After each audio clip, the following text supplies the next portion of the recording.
Bonjour mes petits loups, j'espère que vous êtes en bonne santé. Alors nous allons consacrer cette séance à la lecture du chapitre 5 et à sa compréhension avant de passer bien sûr à la correction de l'exercice. Allez, installez-vous confortablement.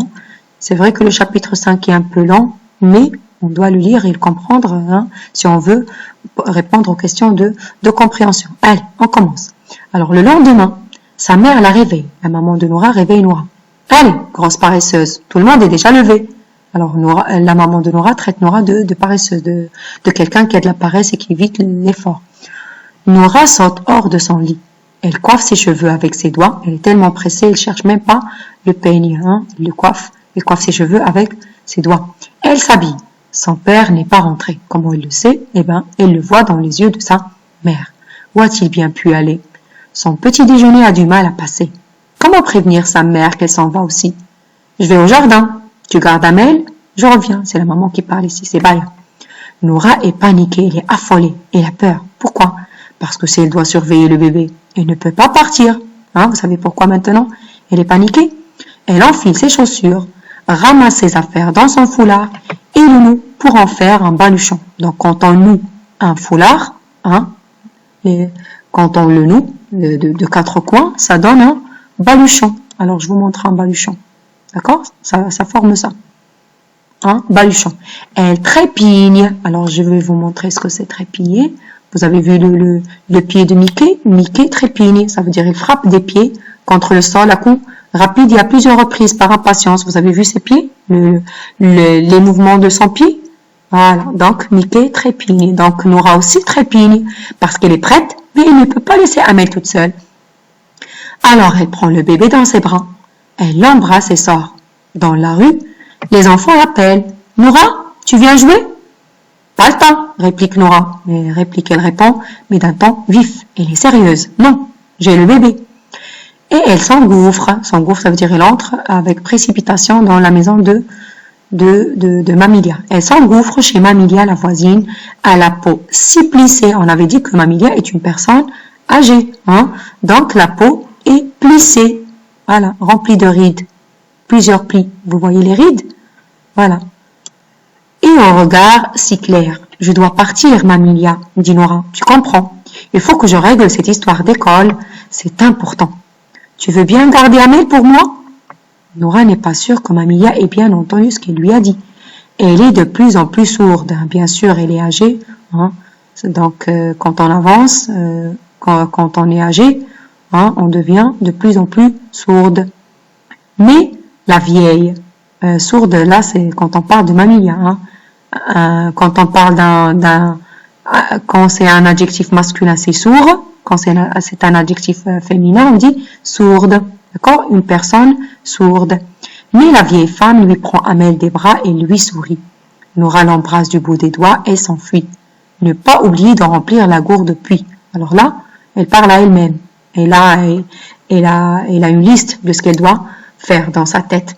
La première chose à faire, c'est de ne pas oublier de remplir la gourde au puits. Ne pas se faire remarquer. Ne pas courir. Ralentir. Réduire sa vitesse pour qu'on la remarque pas. Quand Noura quitte le village, le soleil est presque au plus haut dans le ciel. Un long collier de sueur dégouline dans son dos. Donc, il fait très chaud. Donc, la sueur forme un collier qui dégouline, ça veut dire qui coule lentement enfilé dans son dos. Sami met moins d'une heure pour aller à Oumjran. Ce n'est pas si loin.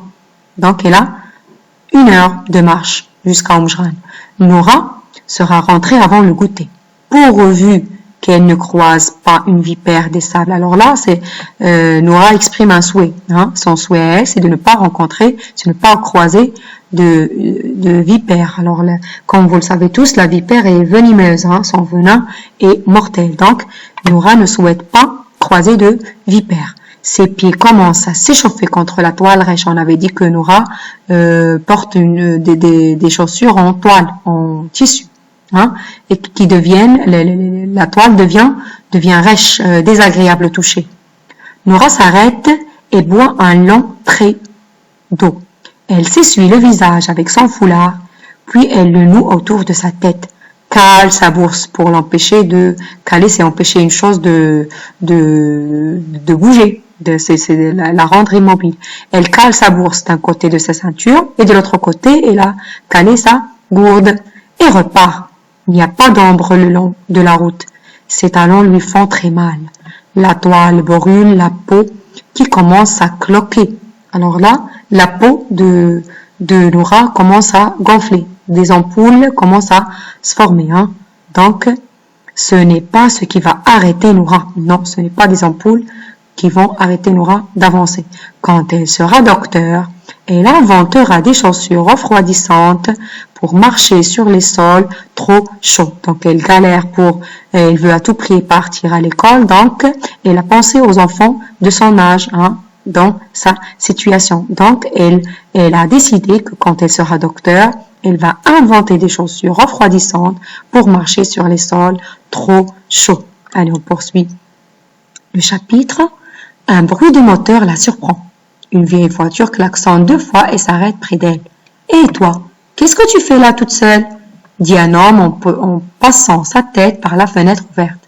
Son visage est si poussiéreux que Noura a du mal à reconnaître Salah, le plus jeune fils de Mamilia, celui qui est le malheur de sa mère parce qu'il ne sait pas quoi faire de sa vie. Il n'a pas fini ses études, il n'a pas de travail, donc il fait le malheur de sa maman. Mais c'est la petite Noura. « Où tu vas comme ça sans ta maman ?» se moque le jeune homme. Noura hausse les épaules. Elle fait un mouvement avec ses épaules pour exprimer son indifférence par rapport aux propos de Salah. Elle continue d'avancer fièrement, sans se retourner. Mais elle boite. Maintenant qu'elle a mal, ses talons lui font mal, elle boite. Donc voilà, elle marche et elle a l'air, voilà, comme ça. Elle boite. Elle marche de cette façon-là, parce que elle a mal au pied. Salah roule doucement en la suivant. « Hé, Noura, il fait trop chaud pour marcher, monte !» Noura le sait, il faut faire attention à qui on parle, mais Salah n'est pas n'importe qui. Elle le connaît depuis qu'elle est née. Voilà pourquoi elle parle avec lui. Ce n'est pas un étranger pour elle. Et ses talons commencent à saigner ça. Du sang commence à couler de ses talons. « D'accord, » répond Noura, « mais je vais à Oujran, à l'école. » Pendant qu'elle s'installe dans le siège de la vieille auto, la voiture, Salah la regarde fixement en s'empêchant de rire devant son air si sérieux. Elle avait l'air sérieuse, donc Salah s'empêche de rire. « Tu es une drôle de fille, toi. Tu sais que l'école est fermée ?» remarque-t-il. « Oui, mais je dois y aller, c'est tout, » répond Noura. « Comme tu voudras, » dit Salah en démarrant. Au village, Baya a alerté, mais la maman a signalé la disparition de sa fille. Tout le monde maintenant au village sait que Noura a disparu. Noura a disparu. D'abord son mari, maintenant sa fille. Baya pleure et se lamente. Ça veut dire elle pleure et elle pleure, elle se plaint en pleurant. Voilà, se lamenter, c'est se plaindre en pleurant. Pendant que Mamilia berce, elle berce le bébé dans ses bras. Elle le balance doucement, sans rien dire. La cabane, la haie derrière l'enclos. Alors la haie, c'est l'ensemble de branches d'arbres qui servent à limiter ou à protéger une maison. Quand on parle de la campagne ou bien des maisons dans les villages. Alors Sami a cherché partout, dans la cabane, là et derrière l'enclos. Sami a fouillé toutes les cachettes, comme sa mère le lui a demandé. Il regarde la route vers la ville et croit savoir où sa sœur est allée. Et là, sa petite idée. Il sait que Noura est partie quelque part régler son problème. Allez, nous allons maintenant répondre aux questions de compréhension. Alors, je suis sûre que vous avez écrit le nom, le prénom et la petite date comme des grands. Oui, je suis sûre. Vous êtes grands. Je suis très fière de vous. Allez. Alors, numérote les illustrations dans l'ordre. Donc, le numéro 1, c'est quand Noura a confié Amel à Mamilia, n'est-ce pas? Ensuite, elle a commencé son chemin dans le désert. Et le numéro 3, c'est quand elle a rencontré Salah, le fils de Mamilia. À qui Noura confie-t-elle sa petite sœur? Elle confie sa sœur à Mamilia, bien sûr. Recopie une phrase qui montre que Noura a chaud. C'est la phrase qu'on a soulignée en rouge. Un long collier de sueur dégouline dans son dos. Et on peut même dire, vous pouvez même dire ça. Elle essuie le visage avec son foulard puis elle le noue autour de sa tête. Ça montre hein, qu'elle a très chaud. D'accord? Allez, de quoi Nora a-t-elle peur? Eh bien forcément, puisqu'on a dit que les vipères sont venimeuses, hein, elle a peur de croiser une vipère des sables. Que veut inventer Nora quand elle sera grande, hein, pour éviter aux enfants de son âge de vivre la même chose qu'elle? Donc, elle inventera des chaussures refroidissantes pour marcher sur les sols, trop chauds. Chaud. Ici, on va ajouter un S. D'accord? Je vais rajouter un S ici. Parce qu'on parle des sols chauds. Voilà. Allez. Et la dernière réponse, la dernière question, c'était qui est Salah? Alors là, c'est très facile. Salah est le fils de Mamilia, n'est-ce pas? Bravo les enfants. Alors, je vous dis à très bientôt pour de nouvelles vidéos et je vous dis au revoir.